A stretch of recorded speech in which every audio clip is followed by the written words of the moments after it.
Today, we're bringing back 25 lost African-American foods. Buckle up, because once you hear about these, Uber Eats is going to feel like a betrayal. 1. Hoe cakes, the field-born pancake. Forget your fluffy IHOP stacks. Hoe cakes were pancakes forged in the dirt, literally. Enslaved Africans in the fields would mix cornmeal, water, and a little salt, then slap the batter onto the flat side of a hoe over open flames. That's not just cooking, that's survival engineering. Over time, the hoe got replaced with skillets, but the principle stayed the same: simple, filling, and ready to fuel a hard day's work. By the 20th century, hoe cakes evolved. Some folks added buttermilk, eggs, or fried them in bacon grease for extra oomph. They weren't just breakfast. They were edible proof that, with the bare minimum, you could still serve up comfort. Grandma would crisp them golden at the edges, smear them with butter, drizzle sorghum syrup, or just drop them beside a pot of collards to sop up that pot liquor. They were humble, but legendary. And if you thought pancakes on a shovel was wild, wait until you see how Grandma turned literal bones into a dish rich enough to rival fine dining. 2. Oxtail stew, bones turned luxury. Oxtails used to be considered scraps, too fatty, too bony, too much work. But in black kitchens, they became pure gold. First, the tails got seared until caramelized, then slow braised with onions, garlic, broth, maybe a splash of Worcestershire or tomato paste. If your family had Caribbean roots, they might have thrown in thyme, allspice, or Scotch bonnet peppers. Hours later, what came out wasn't scraps, it was silk. The marrow melted into the sauce, thickening it into a gravy so rich it could make rice taste like royalty. Sunday tables would go dead silent as soon as the pot hit, because everyone knew. This was the good stuff. And the irony? What used to be throwaway food now costs a small fortune at restaurants. But Grandma already knew how to make bones into banquets. But bones weren't the only thing she transformed. Sometimes she turned whole roots into desserts that defined entire families. 3. Sweet potato pie, Grandma's legacy dessert. Pumpkin pie. Who? Sweet potato pie was, and still is, the undisputed queen of holiday tables. The recipe didn't just come from a cookbook, it came with the matriarch herself. Every family had that one auntie or grandma who was the pie lady, and nobody else dared touch her territory. Sweet potatoes, rooted deep in African foodways, were roasted until their natural sugars caramelized, then mashed with eggs, evaporated milk, nutmeg, cinnamon, and vanilla. Some grandmas added lemon zest or a splash of orange to wake it up. And that crust? Flaky, buttery, and sacred, the first slice always went to the elder at the table, and if you asked for seconds before everyone ate, whew, you were asking for trouble. But biting into that creamy spiced filling was more than dessert, it was a cultural inheritance. And speaking of inheriting flavors, let's talk about the part of the chicken most people threw away, but Grandma turned into a snack you'd fight over. 4. Chicken gizzards, snack or gravy treasure. The gizzard, the chicken's muscular little stomach, was not glamorous. But in Grandma's kitchen, it was gold. Cleaned, boiled till tender, then either deep-fried until crunchy or smothered in gravy till melt in your mouth. At fish fries and roadside shacks, fried gizzards came in paper bags, hot, seasoned with paprika and cayenne, maybe with a toothpick and a bottle of hot sauce on the side. It was the kind of snack that disappeared before it even hit the dinner table. In some families, gizzards never even left the kitchen. They were a cook's reward, eaten in secret while the bird was still being prepared. Chewy, flavorful, and undeniably soulful, they showed that nothing in a chicken ever went to waste. But Grandma didn't stop at poultry scraps. She could take a pile of bitter greens and transform them into medicine, memory, and a meal all at once. 5. Collard greens with smoked turkey necks. Before kale smoothies were trendy, collards were the real superfood, and black kitchens had already mastered them. Boiled low and slow for hours with smoked turkey necks, onions, garlic, red pepper flakes, and a splash of vinegar, collards weren't just a side, they were a ritual. In West Africa, greens were essential, and that tradition carried into the South, where collards symbolized wealth and prosperity, especially on New Year's Day. And the broth they simmered in? That was pot liquor, a vitamin-packed elixir sopped up with cornbread or just straight sipped from the bowl. Cooking collards wasn't quick. It was patient, intentional, communal. And for generations, every pot carried both nutrition and nostalgia. And if you think greens are soulful, wait till you meet the dish that slid right under the radar, sweet, creamy, and criminally forgotten. 6. Corn pudding, the forgotten comfort dish. Corn pudding is the dish that slid right off the family table and into obscurity, but when it was around, it was creamy comfort in a casserole made with creamed corn, eggs, butter, sugar, and just enough seasoning it walked that fine line between savory and sweet. Some grandmas added nutmeg for warmth, others diced in onions for bite, and every spoonful was golden, silky, and addictive. It wasn't the star of the meal, it was the sidekick that quietly stole the show. Family reunions and holiday spreads always had that bubbling pan of corn pudding, usually gone before anyone got seconds. Today, most people haven't even heard of it, but for kids raised in southern kitchens, corn pudding was nostalgia in every bite. The kind of dish that made you sneak back into the kitchen at midnight with a fork. But if pudding feels too polite, let's turn up the grease and head to the backyard fish fry where another lost legend ruled the night. 7. Fried catfish, the reunion favorite. If you never went to a fish fry, I'm sorry, you missed an entire social institution. Fried catfish wasn't just food, it was the soundtrack of community. Picture picnic tables, gallon jugs of sweet tea, folding chairs under oak trees, and a cast-iron skillet popping like fireworks. Catfish, pulled fresh from rivers, got a buttermilk soak to soften the flesh and kill the muddy flavor. Then a dredge in cornmeal mixed with cayenne, paprika, and garlic powder. Dropped into hot peanut oil, it came out golden, crispy, and begging for a dunk in Crystal or Louisiana hot sauce. Cold leftovers the next day, slapped on white bread with mustard. That was survival sandwich magic. Fish fries weren't just about eating, they were about gathering. Fried catfish was both the excuse and the glue for bringing folks together, but not every dish came from celebration. Some were born from desperation, like this wild foraged green that fed families when grocery stores weren't an option.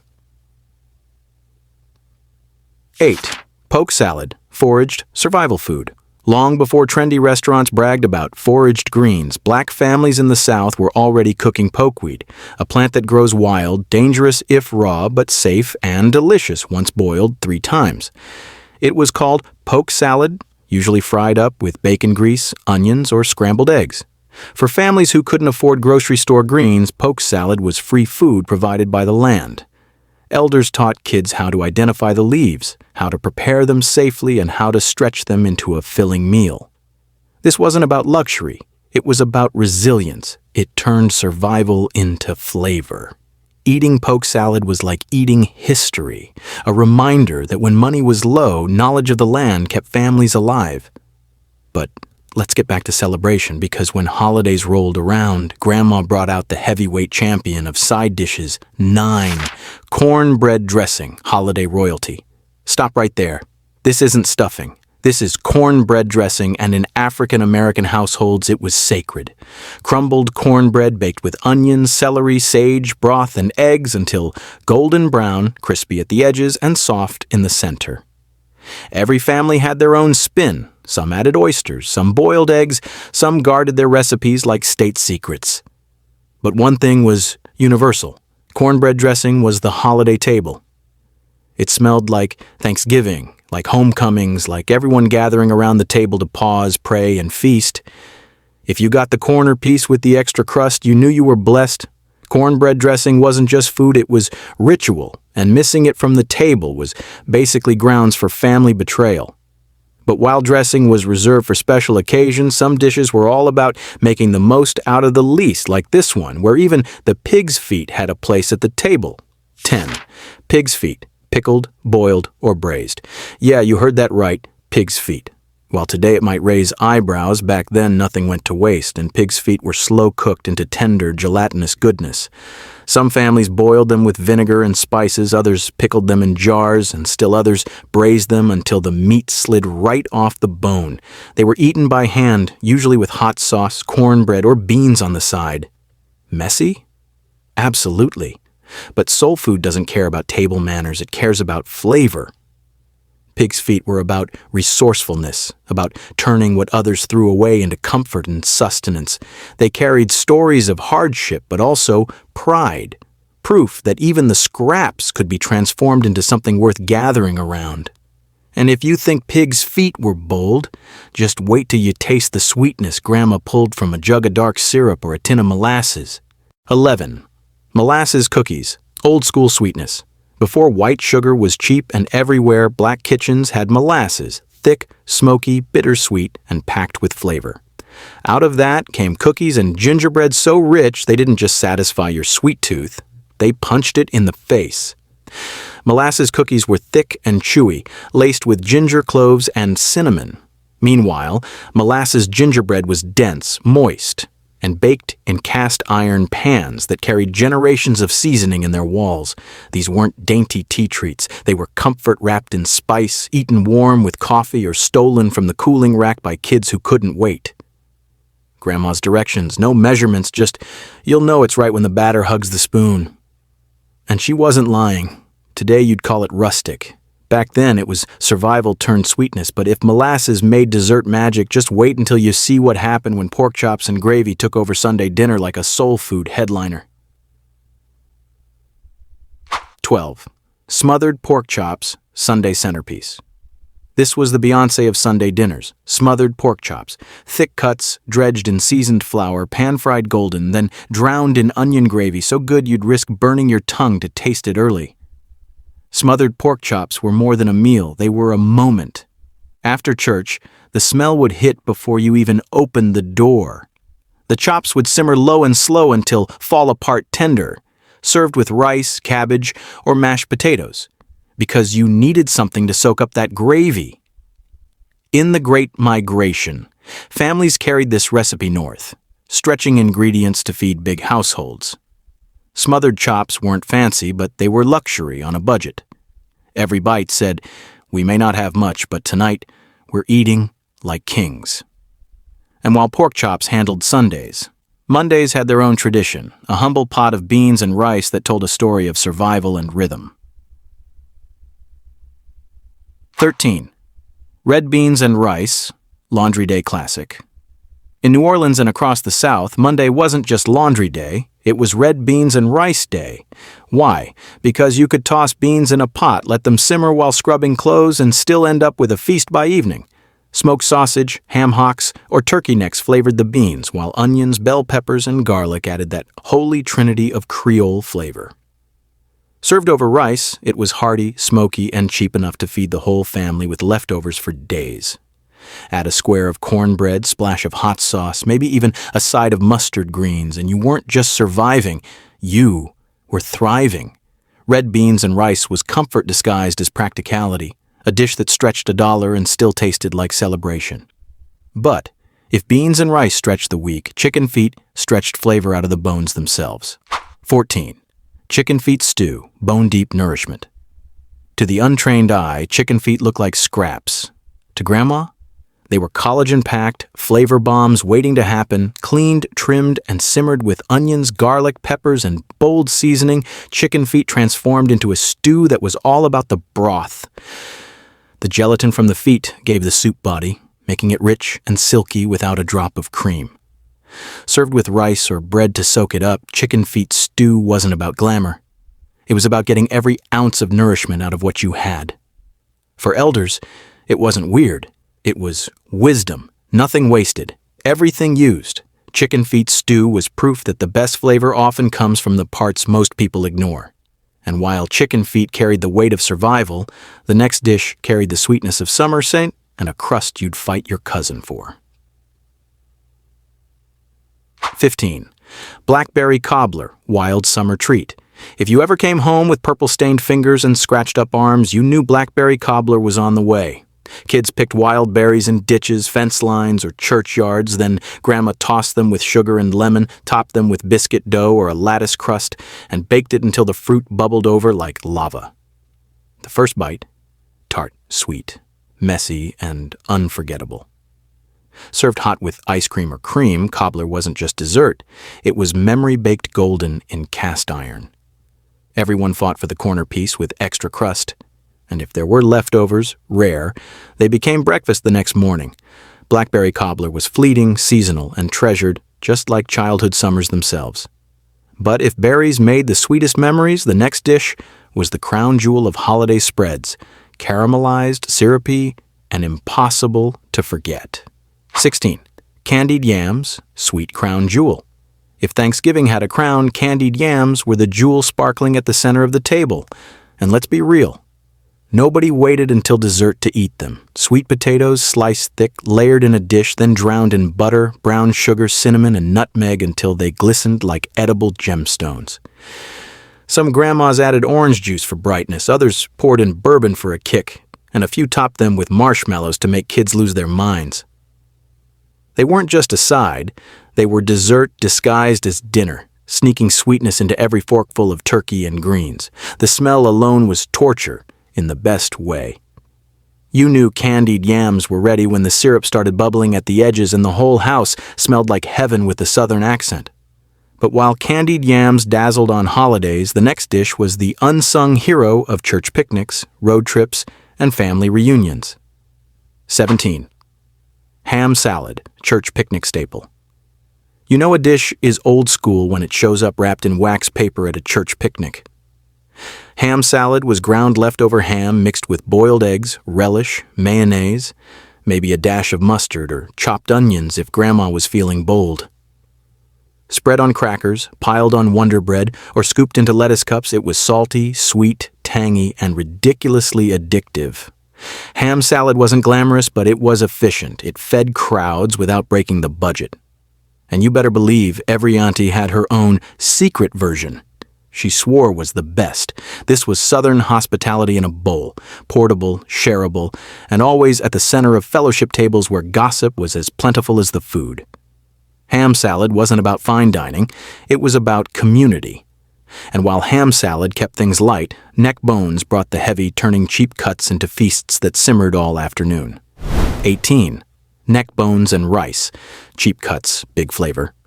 Neck bones were the kind of meat butchers tossed aside, but in black kitchens they were flavor bombs. Browned first, then simmered with onions, garlic, bay leaf, and maybe some hot pepper, neck bones turned broth into liquid soul. Served over rice, the meat pulled off in tender ribbons, rich and smoky, clinging to the grains like a hug in a bowl. Kids would remember the sound of that pot bubbling on the stove, filling the house with a smell that wrapped itself around you like a blanket. It wasn't fancy.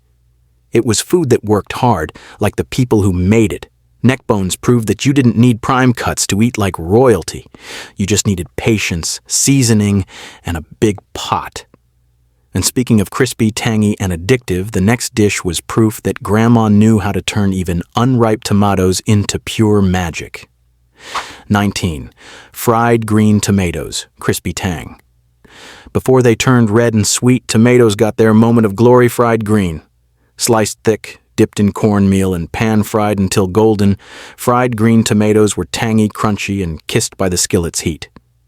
Some families topped them with bacon crumbles, others dipped them in remoulade sauce, but most ate them straight off the plate, still too hot to touch. They were a staple at Sunday dinners, roadside diners, and summer cookouts, bringing a burst of sour, salty crunch that cut through all the heavy dishes. For kids, it was the ultimate front porch snack. For adults, it was nostalgia fried to perfection.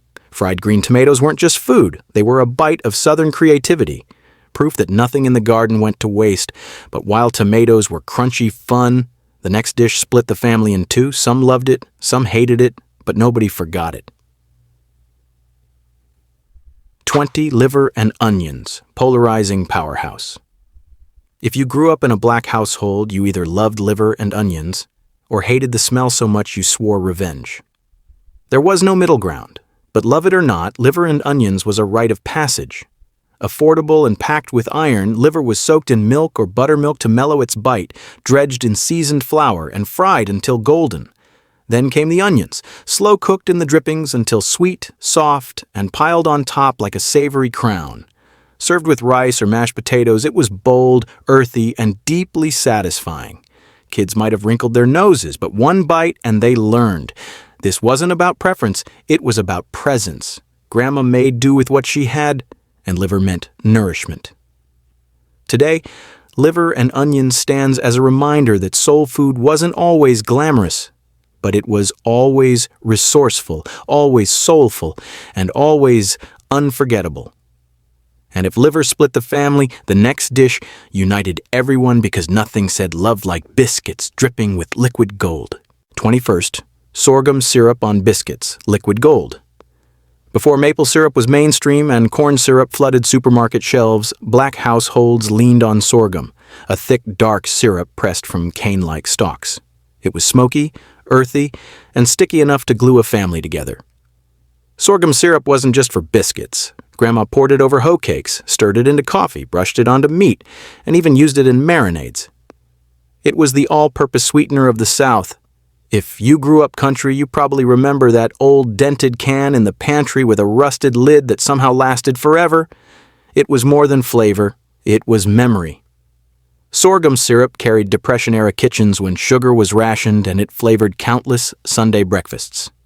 Today it's rare in stores, but for those who tasted it growing up, it was the taste of home, bold, deep, and unforgettable. But while sorghum sweetened mornings, butter beans made dinners feel like warm, creamy hugs. 22. Butter beans, creamy Southern comfort. Butter beans weren't flashy. They were simple, humble, and comforting. Simmered slowly with smoked fatback, ham hocks, or turkey wings, they turned creamy and soft, soaking up every bit of flavor. Some cooks added a spoonful of sugar for balance, others tossed in vinegar or bay leaf for tang. Served with rice, cornbread, or a side of greens, butter beans were the kind of food that filled you up and warmed you from the inside out. They were a reminder that comfort didn't have to be complicated, just beans, broth, and time. Families ate them weeknights, holidays, whenever a pot was needed to stretch across a table of hungry mouths. Butter beans weren't glamorous, but they were reliable, like the steady heartbeat of a Southern kitchen. And while beans gave steady comfort, chicken and dumplings brought clouds of joy floating in broth. 23. Chicken and dumplings, stretching survival. When money was tight and meat had to stretch, chicken and dumplings were the answer.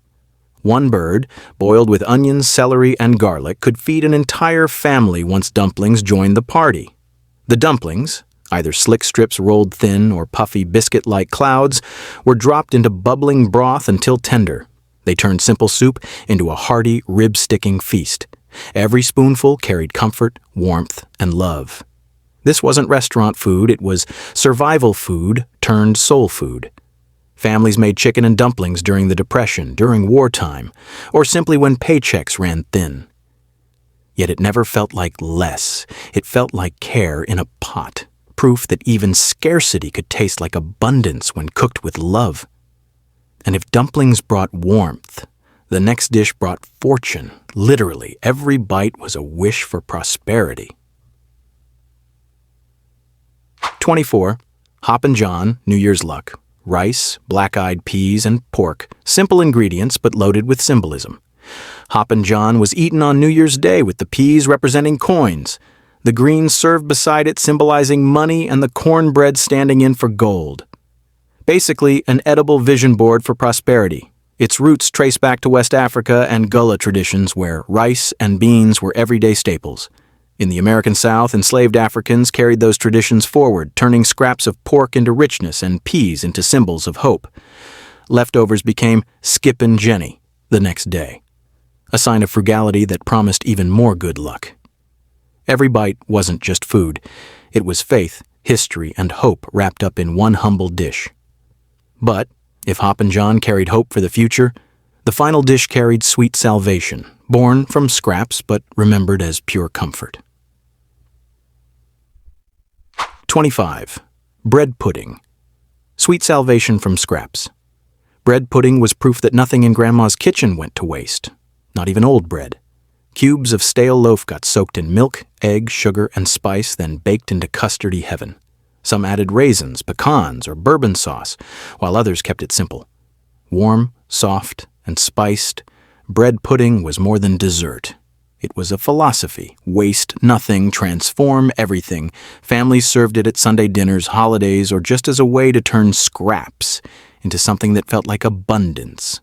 The smell alone, cinnamon butter and toasted sugar, was enough to pull everyone into the kitchen. And when that pan came out of the oven, it wasn't just food, it was comfort, culture, and creativity, baked golden and shared with love. And there you have it, 25 lost African-American foods our grandmothers cooked. If one of these dishes unlocked a memory of your grandma's kitchen, or made you hungry enough to raid the pantry, drop it in the comments. Which dish do you want to see make a comeback? Don't just watch history, taste it, share it, keep it alive. And if you're hungry for more stories where food meets history, hit that subscribe button, because around here, we bring the past back to the table, one forgotten recipe at a time.